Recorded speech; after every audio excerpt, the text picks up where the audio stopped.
Hassan Saad Show. Welcome to episode 4. I got the lyrical miracle, JustNishan to my left. What's going on, Nishan? I got to be serious. The lyrical miracle. You know I gotta say it. Yeah, no. Thank you for having me. Of course, Thank man. you for Welcome to the having me. podcast. Welcome to the Hassan Saad Show. Yeah. Can you tell us a little bit about yourself? Sure. Born and brought up, not born and brought up, but born in Sri Lanka. I spent 6 years there. I've been here ever since. What do I do in my spare time? Do I get into any of that? I don't know. Hey, man, it's a conversation. It's a conversation. Do whatever you want. Just a Dubai kid. I've been out in Abu Dhabi now for 4.5 years. Just adjusting, man. Just living, working. Right on. Day to day. Nishan is in the music scene, so today we're going to be talking a lot about the music scene. We're going to be talking about the industry, man. So first off, I want to talk to you about your life, Nishan. Mm-hmm. Where did you grow up? I grew up. Okay, so it stretches to a few locations. I primarily I came here when I moved to Dubai at first, and I lived out there. Different areas. I stayed in Jumeirah. I stayed in Dera towards the Gold Souk and all that. So crowded. I've been just moved around a lot of places in Dubai, so it's kind of hard to sum it down to one place. But a good 19 years, just different areas of Dubai, Ajman, Sharjah. You've been everywhere. Yeah, I just Al Quwain. How was that? Quwain. Tell us a little bit about Al Quwain. That's interesting. That's not a lot of people. Guys, whoever's listening from abroad and you don't know much about the UAE, the UAE is split into 7 states. So you have Dubai, you have Fujairah, you have Ras Al Khaimah, Abu Dhabi, you have, Ajman. Mm-hmm. Did I say Al Quwain? No, you didn't. Al Quwain, and then there's one more. Sharjah. Yeah. And the most famous ones are what? Dubai and Abu Dhabi, maybe even. That's it, yeah. But Dubai is the most famous one, obviously. Yeah. So tell us, but Quwain, even us living here don't know much about Quwain. So just what is Quwain, man? Like, how is living there? Yo, I wish I could tell you a lot, but I was there for 2 weeks. 2 weeks, man, split. He's like, nope, I ain't doing it. No, I didn't mind. Quwain was like, to be honest, it was kind of like being back home for me. It was very just low key, quiet, peaceful, super peaceful. Cheap, I bet. Oh man, the prices that you pay there. How much is rent there? It's like I think we were paying around. I want to say maybe 30 for a 2-bedroom, which is luxury, right? So I think the further you go down Sheikh Mohammed bin Zayed, which is a highway for, again, viewers who are watching from places outside of here. True. But the further you go down that line, the cheaper the rent gets. So once you get to Fujairah, you're paying like, I don't know, 20,000 dirhams for a villa or something like that. Crazy, man. You know it is. And now that you're here, you're in Abu Dhabi, man, living and working here. Yeah. How is that compared to Dubai, let's say? Peaceful. I mean, I was looking to actually get away from Dubai at the time that I got the gig here. I was just fortunate enough that the employer that I worked for in Dubai was opening up an office in Abu Dhabi, and I took the chance because, I got plenty of Dubai already, and it's cool, but at some point of time when you're trying to, I guess, dial it down and start focusing and being more productive, I want to say it's still a discipline issue because you could do that in Dubai too, but Dubai is just set up in a way where it's very, especially at that day and age, at that time where I was mentally, Dubai just seemed like very distracting, 100%. You know what I mean? 100%. Plus, growing up there, it is like you have all your friends are based there. They're always up to something. Some of them don't necessarily have a side hustle or a passion that they're working on. So they kind of they know work, they know home, and then they got all this free time to do whatever, all the stuff that Dubai has to offer. Whereas for me, there were things that I was trying to work on the side, whether it was my music or getting healthy or whatever the case was. And the time the discipline didn't really kick in at that point for me, so I would just keep entertaining most of those things. Um, so I think moving to Abu Dhabi really kind of helped me dial that down because they can't give me any trouble for it because I'm in Abu Dhabi now. Like, you guys don't call me on the weekdays, weekends no more. I'm over here doing my thing. The boys in the hood. The boys are over up to there. no good. I left them over there. I'm like, yo, I'll come back on the weekends. We can still do whatever you want to do, but on the weekends. On the weekends, it brought me a balance.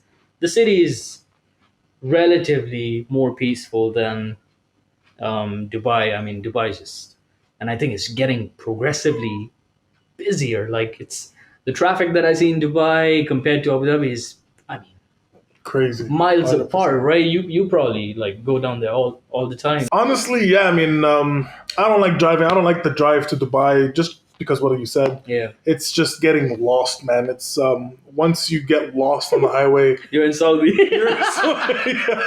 You're in Umm Al Quwain. That's what happened to me. I missed one exit. I ended up in Umm Al Quwain. Settled down, got a 2-bedroom apartment. 2 weeks, and then you realize, wait a minute. Oh, yo, hilarious. That's crazy. So what do you do here? Like, what's your what do I work as? What's your full time? Right, my full time is I work as an office manager for an asset management company / custody bank. They're an American based company. They've been based out here since '92. I want to say I've been working with them since 2014. So good 8.5, actually close to 9 years now. Right. Yeah. So that's the daily grind. That's the daily grind. That's the daily grind, But enough of that boring stuff. What's the music, man? Give me the scoop on the music scene in the United Arab Emirates. What's the scoop like? What's the scene? What's the music scene like here? I think it's. I have to be very careful how I phrase myself here. I think it's super interesting because. But you got to define interesting. What is interesting about it? The fact that you have so many people from so many different places, because Dubai is like a proper metropolis. It's a multicultural melting pot. That's the easiest way to say it. That I told him no big words, but he's gonna supercalifragilisticexpialidocious. He's gonna do all that anyways. So, you know what I mean?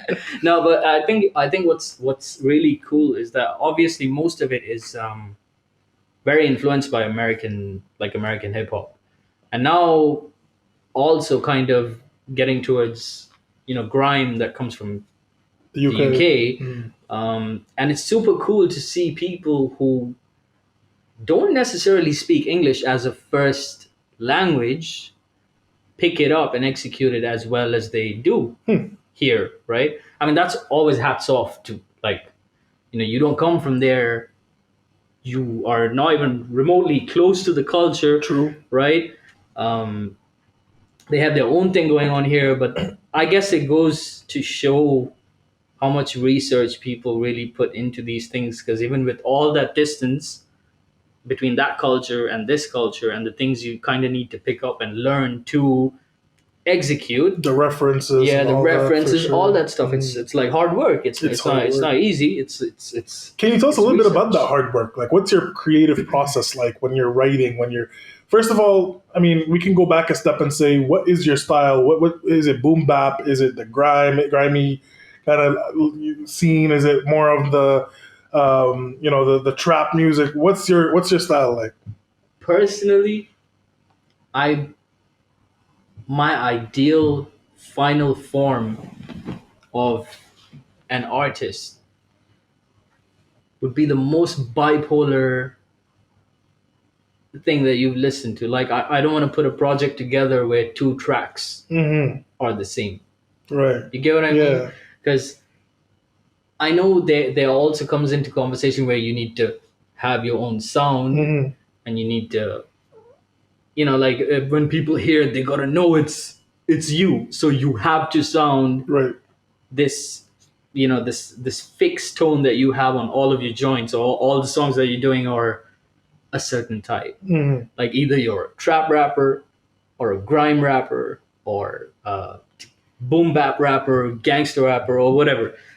I'm kind of, I think I was influenced. Definitely, I have my influences. We'll get into that, 100%. That's what right? we're definitely getting into that.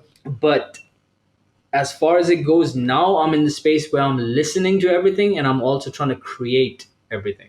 Create something from Yeah, what you're listening to. yeah. But the tricky part being, I think, being able to execute it, and it can't be like half thought of half boiled. You really need to dive deeper, and you have a much wider range of research to do now, because you're not diving into a specific pocket of music. Mhm. You're trying to tap into all of these things. So I'm teaching myself how to write, as some of the lyricists that we know, Mhm. and at the same time I'm trying to like sing some John Mayer shit.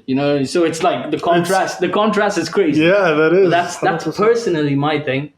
I would, my preference would be not to be boxed in, Mm. right? I would want to be kind of doing everything I can, but as long as it's tastefully done and it's well thought of and executed to perfection, right? Don't let it define you. I mean, you like, Yeah. in a sense, where you're coming from, I think is part of. I think there's a really good book, 1,000 essays about something along those lines. It talks to you about how intelligent people are, and part of what defines intelligence is you not defining yourself and taking yourself serious in one spot, whereas you're actually venturing out and you don't let just one thing define you. No, Limit you to a 100%. space, right?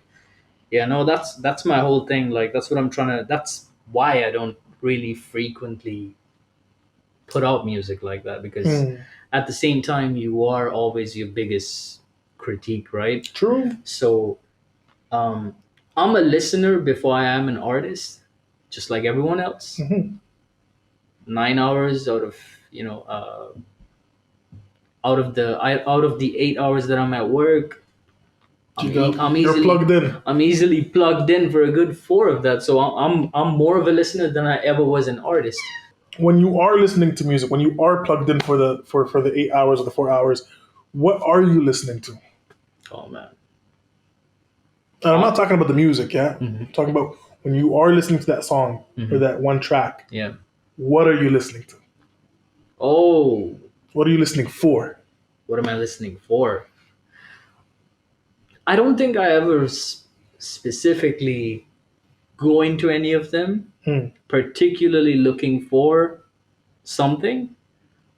I just kind of play it, and then whatever I'm playing reaches out to me, or something in the track would reach out to me, whether that's because I dabble in the production side of music as Yeah. well. So I produce. So when I'm listening to certain songs, certain elements of that song would stand out, and it always differs on what I'm listening to. So I don't go into it with the intent of looking for something, Mhm. but something always, almost every time, reaches out to me, whether it's the production side of that song, Mhm. whether it's the bars, like, if I'm listening to something super lyrical and the guy's like Crazy at it. going off, MF like, Doom. MF Doom, like, it's gonna come at me, 100%. So it's a tough question to answer, but I think each track kind of has its own thing to offer, and what hits you hits you. I guess. 100%.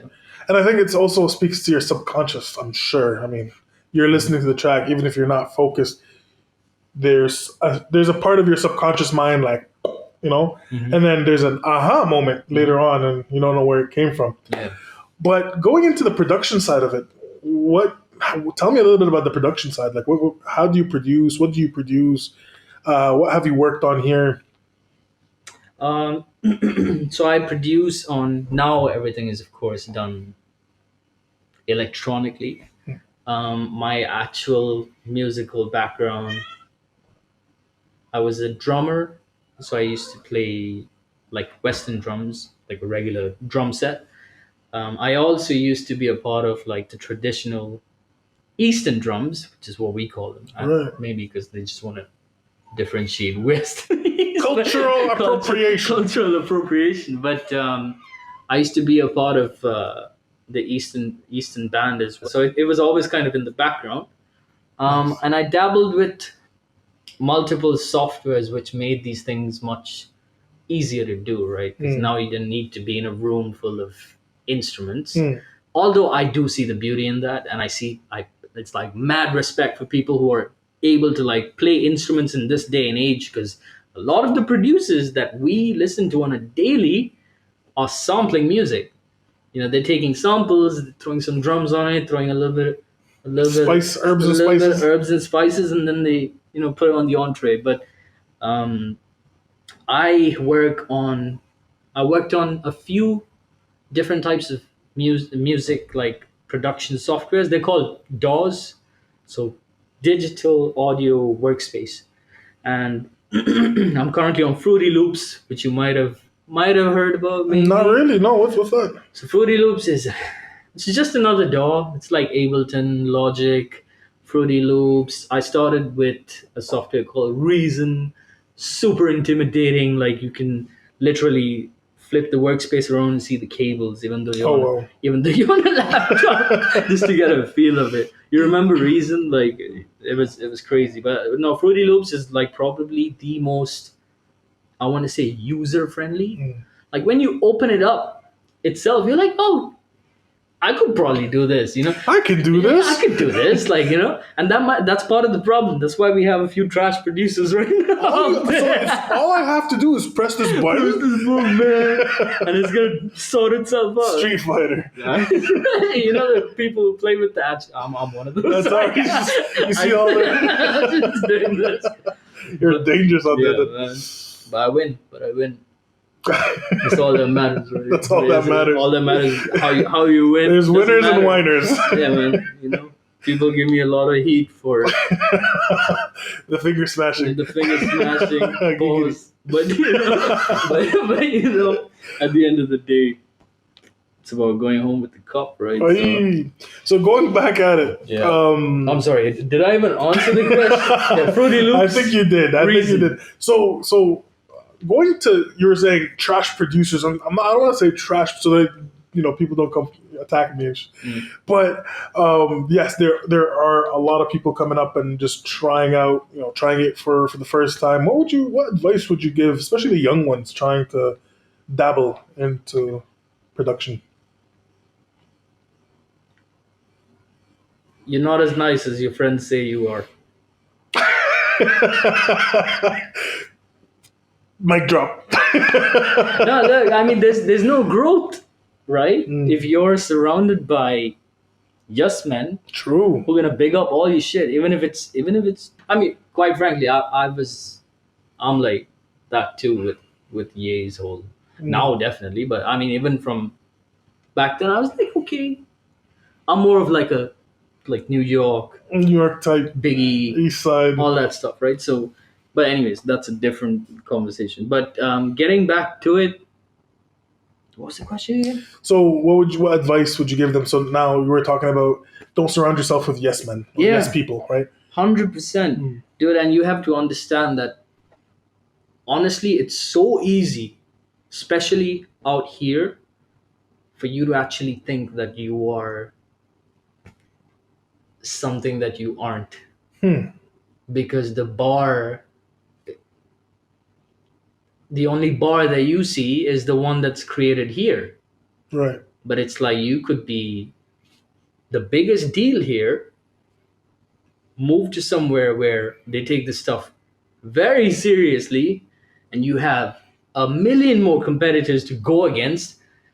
And man, how competition makes everyone way better at their game, right? For sure. So if the crowd is small, the competition is small for some reason, and that gets to people and they let it restrict them or slow down their growth because they're just looking at this. They're not looking at what happens, picture. Some of these dudes might be top tier talents of here, and you put them there, it's the wolves. You're gonna get eaten alive, probably by the worst ones that you have there. That's how different the bar is, unfortunately. So first of all, don't take yourself too seriously and stop putting limits. Yeah. Don't limit yourself to this. Yeah. Don't compare yourself to this. Compare yourself to, or not compare yourself, but look at the bigger picture. Look at what's happening outside. Look at everything around. Your potential shouldn't be just based or defined here, but defined. Because then, best case scenario, you're going to do a lot of things here. And then that's it. True. Hey, that's advice for me too. Yeah. Because starting off this podcast, and if I'm trying to look at only here and trying to limit myself to, to the niche in the GCC, let's say, then I'm not looking abroad. I'm not looking at the big boys, the big players, the 100%. Big boys and girls abroad for sure. I think it applies to everyone. Applies to everybody for sure. Applies to everyone. You just can't, like, now with everything that's happening, bro. The internet, like, everyone has access to this, right? And with everyone, the exception of North Korea, has access to this, right? Shout out to North Korea. But when you're in a world where people can so easily have the resources or have the exposure, true. What do you think is going to happen if you just kind of focus on your 10-kilometer radius? Sphere of, the 100%. Some people might do that because they're kind of scared of what's out there, right? True. But I mean, Now, what brought you in the music scene? Like, who inspired you? Who are your role models in the music industry? The Biggies, the Pacs, the LL Cool J's. Were any of these? Was anything else? So I'll keep it 100, right? Keep it 100. Keep it 100. I started with 50. 50. Because, in my opinion, his reach was probably he was the most viral person in hip hop. 100%. Period. My favorite album, guess. Get Rich or Die Trying. The Massacre. The Massacre. There we go. The Massacre. But you see, his reach was, bro, like, to give you the example, I was in Sri Lanka, right? When 50 came out with Get Rich or Die Trying. In the club in specific, right? Because that was his breakout record, right? I was a kid in Sri Lanka who could barely, I spoke English. Yeah, no, I get it. But I had no clue what they were saying. Yeah. Urban English, right? Urban is candy shop and stuff. I don't know what he's saying. Like, we used to try and rap along to In the Club. Yeah. Now we're not nailing a single word that he's actually saying. Right. We're just making noises that sound like the words that are coming out of his mouth. Because even though we speak English, that English is completely different, right? So I started with 50, and then once I got more interest, once I saw that, I was like starstruck, right? I was like, damn, like, that looks I want to be that. That looks coolest. Yeah. Like, that's the coolest stuff I've ever seen. And then you start actually doing the research into the sport overall. Then you start getting into, okay, who's around 50? Okay. G-Unit. You got that. Then you start G-Unit, Eminem, Dr. Dre. Then you go towards Dr. Dre's previous work. You start going through the roots of the tree. You get to Ice Cube, Snoop. Then you get to Pac. Then you get to Biggie. You know what I mean? So I'm a 93 kid. Yeah, shout out to the 93s. Right? Well, which 93 August. Let's go. Damn. We're the generation that made Everyone's younger than me. But I had to work back to that time because Pac and Biggie realistically were before me. Way before me, or at least where I was at in Sri Lanka. Not even here. I don't even think it was popping off here. I'm not sure. Kind of. I mean, yeah. We were also into Pac and Biggie. Yeah. By by the age of 10, 11-ish. That's when I hit 50. Yeah. But see, they wouldn't even play rap. True. They played 50 because it was in the club. It was everywhere. Bro, I'm not kidding. Like, you could go to a remote village with no internet. Still and they'd know what In the Club was. Wow. Because that track's reach was insane. Like no one's gonna deny the fact that Puck and Biggie are who they are in the world of hip hop. But in terms of reach, Hmm. you can talk about anywhere, bro. You can talk about India, Nepal, Bangladesh. When that dropped, when In the Club dropped, Everybody dropped with it. everyone, bro, everyone was in every single remote location you can think about, no matter how isolated In the Club reached Doesn't matter. there, Yeah. right? So it hit me. I started from there. 50 was like my pretty much my introduction to hip hop. Music was always there in my background. My dad is he plays he plays the guitar and he sings a little bit. My mom is also a singer. None of them went like pro or wanted to go pro, but it was always in the household. I see. So music was always playing. Always. There was that's an From interesting there to thing. there, you know? That's interesting because a lot of artists, a lot of successful artists would say the same thing, where they always had music at home. Growing up, yeah. They always grew up with one parent or two parents were in that music industry, Yeah. and that makes total sense. And I feel like music is a generational thing. Yeah. It gets passed down. Yeah. You know, you have family that plays music. It'll be passed down to you. You'll have that love for music. Yeah, man. So I guess that's where the love for music comes from. I should have started with that. I should have started with that. No, that's definitely where it came from, 100%. man. There's no escape. Like it was there everywhere I went.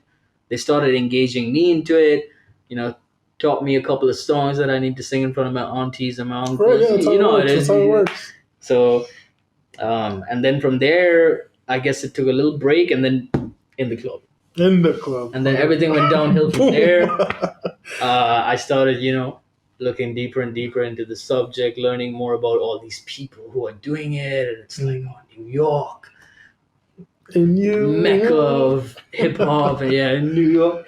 So, yeah, man, Nice, that man. was the start of mine. And to take just a whole dive to the left turn here, are you threatened by AI taking over the music industry? Because what if music and people taking a liking to music is an algorithm? Would you then, being a producer, not think, hey, wait a minute, can AI produce music? How would you even start? Or are you not, or do you think, is it music, the sense of music is biological and it cannot be replicated by AI? Damn. I try not to think about these things because it does scare me. I mean, you can't tell, bro. Like with how AI is currently forming up. I don't know. I've kind of always been that guy. Like I don't ask questions that I don't want the answer to. I don't want to know. I'll just see it when it happens, because genuinely I can't tell you. I can't tell you. Like, do I believe that humans are flawed? Yes, 100%. AI Created by humans, though. created by humans, but programmed to perfection, right? True. So if music was something that could, if an algorithm can play with our emotions, because when we listen to music, what absorbs it is our feelings, right? You release dopamine, you release whatever chemicals in your brain that makes you say, hey, you know what, I like this song. Or when you're feeling sad and you listen to a sad song, you feel sad but good, right? Yeah. And you play along with it. Now, what if machine can do the same thing and play with your emotions through music? Isn't that a scary thing? That is, that's scary for sure. Do I think it can be done? I don't know, man, because a lot of thought does go into producing or writing about something, right? Writing part for sure, man. Like as soon as I saw it goes down with ChatGPT, I was Right, all I was the AI like, yo, stuff. like he introduced me to that, and I saw it, and I'm like, yo, Introduce us to everybody. I'm done writing verses. I'm done writing verses. Yo, I'm selling. Whoever who wants me to jump on anything, I'm on. I'm on. What do you want me to rap about? Cool. Boom. You know what I mean? I have my verse ready. 100%. 15 minutes. No, I'm kidding. But like, Who have you collabed with here? a few people. Well, how are you kind of Not quite, but I'm sure maybe some of our listeners are, and maybe you can, if you I've want. collabed with a few, not really. I haven't gone so the whole stretch, and what I mean by that is, uh, when it comes to releasing music on major distribution platforms, Like Spotify, Apple, Apple, Music, all and that, stuff like that. Angami, this, Mm, that, say TikTok, it goes true, everywhere, yeah. Instagram, right? Mm, How that works is you sign up with a digital music distribution agency. right. It's very straightforward. It's just literally a subscription. You go to a site, you choose a package, And you start. and it tells you unlimited drops for a year. You pay $30 or whatever, Right. right? And then whatever you push, you upload to that one place, and that one place has the connects with Spotify, iTunes, Insta, Right. Reels, TikTok, this, that, Napster, Tidal. You literally like there's at least like 30 different platforms that your music's going to get pushed out to from that one central point. So Right. your relationship is with this central point, right? So major distribution, I worked with this talented dude called Phils. Him and me were part of like a collective, a group collective called Marsuvis. That was some time back. What's the name? Marsuvis Black. Mercedes. Shout out to Phil's, right? Phil's. I've seen him on Shout out your. to I've seen him Phil's. on your Yeah, Instagram that's Phil's with the dreadlocks. with the dreads. With Yes. the dreads, man. So yeah, shout out Phil's. He's one of my main collabs in terms of major distribution platforms. So most of my stuff on Spotify, he's there on a couple of those tracks with me. There's MGZ. He's Abu Dhabi based, born, brought up Abu Dhabi. Um, Shout out to MGZ. We should Shout probably out to tag all of Mochi. them. AJT, again, a really cool stand-up dude, and a few people, but off record, like off the distribution platforms, kind of the lower skill stuff when you like Right. just want to drop something for Insta Mm, or just on YouTube, a little quick something, where right. the heavy stuff is not involved because there's so much that goes into this stuff, Right. especially when you're dropping it on major platforms. Right. Um, the mixing and mastering of the track. If the track is not yours, the leasing of that track. Mm, The amount of clearances, man. I mean, the amount of time that goes into this. It's the artwork. Everything has to be proper copyright, free and all that, right? So it's more of a task when you want to drop music on like DSPs, as we call them, um, than it is for me to just drop a quick freestyle on Insta or whatever. So at a certain point, I think it was during COVID, when COVID hit, and we were all kind of locked in, right? I started like a small series like on YouTube where I would just collaborate with one different person every week, and I would drop a track every week. Right on. So when I did that, I got a few people in the mix with me, and that stuff is there on my SoundCloud. We probably Yeah, we're gonna do a probably whole. link it. Yeah. 100%. We'll put the links. That is awesome. How often do you drop like the heavy stuff? Like how often is it? Once a month? Once a year? Especially with the video stuff. Like I remember I saw one of your video tracks, superb quality, man.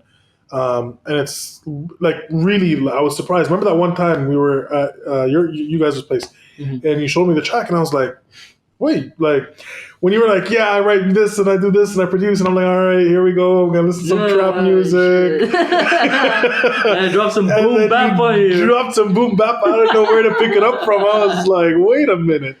Yeah, man. So how often do you do that?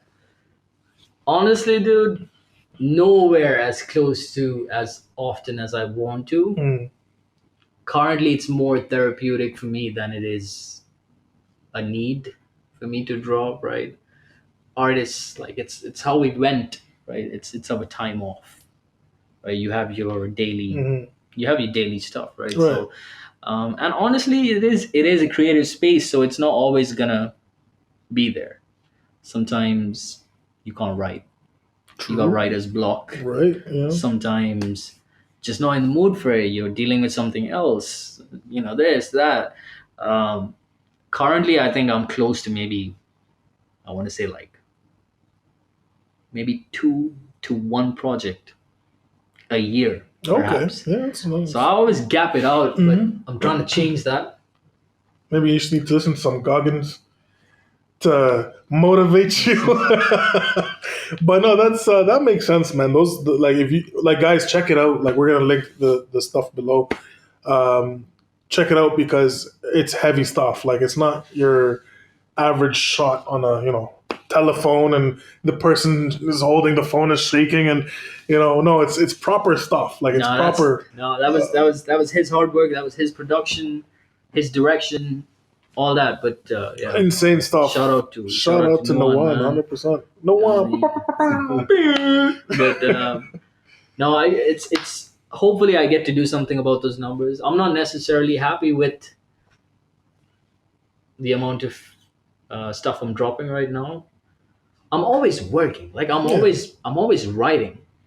But then the rest of the process, Life takes over.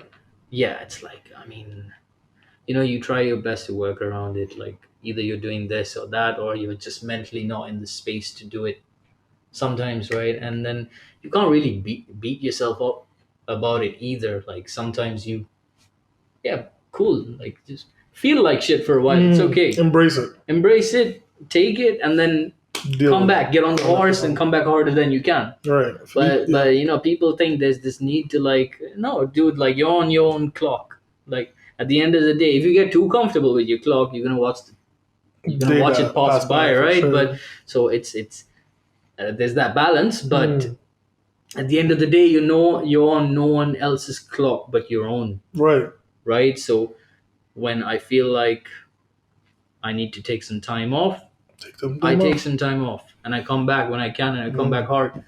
And there's been times that I've taken too much time off.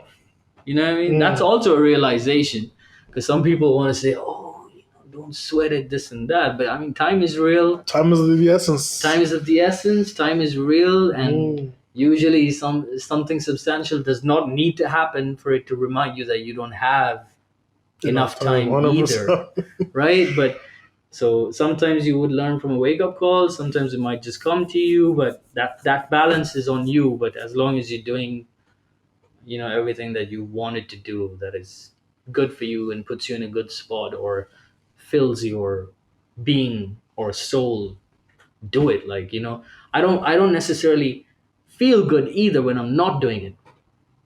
It's like a cycle. It's a cycle for It's sure. a vicious cycle. You stop doing the things that set your soul on fire, you feel depressed. But because you're depressed, you stop doing the things that set your soul on fire. And it just keeps doing this shit. How do you break it? How do you break it? Force it. Force it. There's nothing else you can do. Just beat yourself up and get yourself to do it. I guess for an X amount of time till the ball slowly starts rolling again. But once it comes to that standstill, man, getting it to budge it's not easy, right? Difficult for sure. The longer you spend dormant, the harder it's gonna get for you to push it again, right? So I everyone falls into that sooner or later at some point of their life, right? But it's up to you to decide how much time is healthy for you, how much time is unhealthy for you, right? It's a balance, man, and it's pretty much applies to everything, really. It's just not music; it's everything. It's balancing out an outlet to vent, first of all, your stress. If you're vent out your creative process, because every one of us has creativity, and you just need to bring that out. You need to find something out of your 9 to 5 job. It's a balance between the things that you need to do that bring your soul on fire, like you said, or put your soul on fire.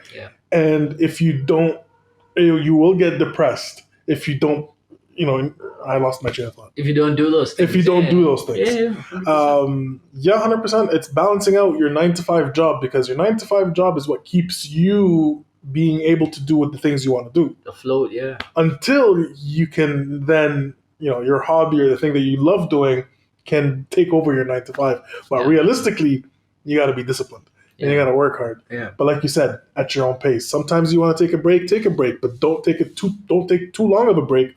Come back, and vice versa. Don't work too hard to the point where you're obsessing and then you're losing track of everything else that's happening in your life. I just had a conversation about that like not too long ago with Phil's, actually, the dude who I record with, and it was the same thing. I told him, dude, like, I know we do a lot of chilling because it's good for our mental psyche state, 100%. whatever. But do you think sometimes we kind of, we're like, I don't know if I can say this, but chill too much? Yeah, we're chilling like a little bit too much, or we're not necessarily understanding sacrifice. Right. Discipline, hard work, and sacrifice, right? Like, it's like, yeah, it'll be easy for me to say, I just spent 8 hours at the office. I just came home. I just went to the gym with Nuan. I came back. It's 8 o'clock. I had my dinner. Yo, I don't want to do jack anything. Nothing. I'm here. And it'll be so easy to do that. But, like, that's what sacrifice is, right? Right, 100%. Whoever accomplished anything without having to really sacrifice a little bit. Sacrifice. You got a gift to get on the grind. So, that's. There's a law, the 48 laws of power, I think it was. You got a gift to get. So there was back in the Chinese dynasties, there's one emperor that escaped his way through death. I forgot the story. You'll see if I can link it or something. But he gave first, and people were asking him, why are you giving so much?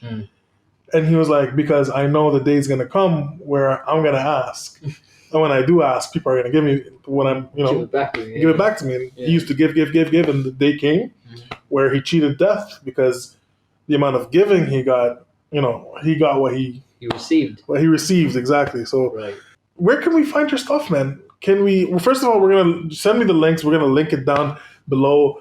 But just for people who are listening, where can we find your stuff? I mean, I'm on everything, so I go by JustNishan. Can we spell that out? JustNishan, just JUST, no spaces. Nishan, NISHAN. Yeah. JustNishan. JustNishan on all streaming platforms. IG, YouTube. IG, actually, no.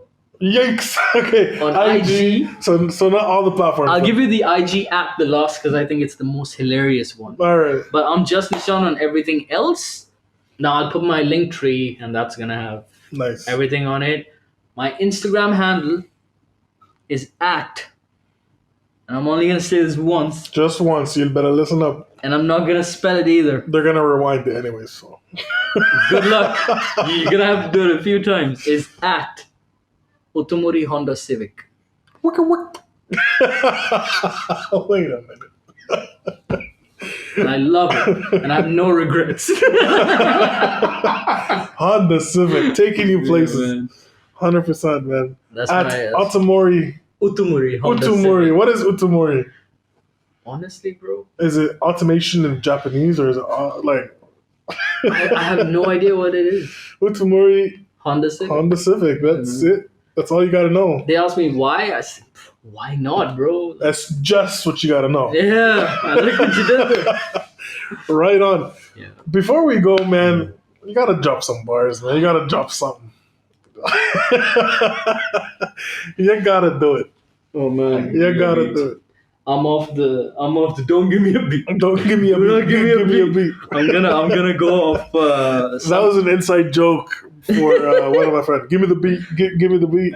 Yo, I'm gonna go off my phone because 100%, man. I'm not blessed with the. Yo, do what you gotta do. The freestyle stuff, right? Do what you gotta do. Let's listen to something. Put me on the spot, man. Shit. I don't need a beat. You don't? No. Oh, we're going Acapella. acapella. Hella, Right. hella. Let me spit some quick, Right. quick, right? Some light. Never been a soul, cause it will hurt my soul. From 14 to 29 years old, what I gotta show for it? Organic, 300 followers, know I'm sick. I ain't gotta speak on the sticks, or which hoe I hit. Lack of evolution. Couldn't innovate, so all you do is that polluting. Playing by the game that raised you up, and that's your movement. I get it, but wherever that's good, there is bad. It's up to you to filter through it. You just took it as it was and did nothing for the future. I just skimmed all through your music and you rapping about the usual. But guess it's the lack of competition, the lack of lyricism, the bar that we all see that needs fulfillment, too blind to see beyond the mediocre space they got us in. Hey, to be I continued. can't give you the rest. Hey, You gotta go to my that's page the- to see the rest. 100%, yo. That's how you gotta leave him. Plug it up. Leave him wanting more. 100%. Just quick, bro. You just, Hey, drop the just threw mic. me in there, man. Drop the mic on that one.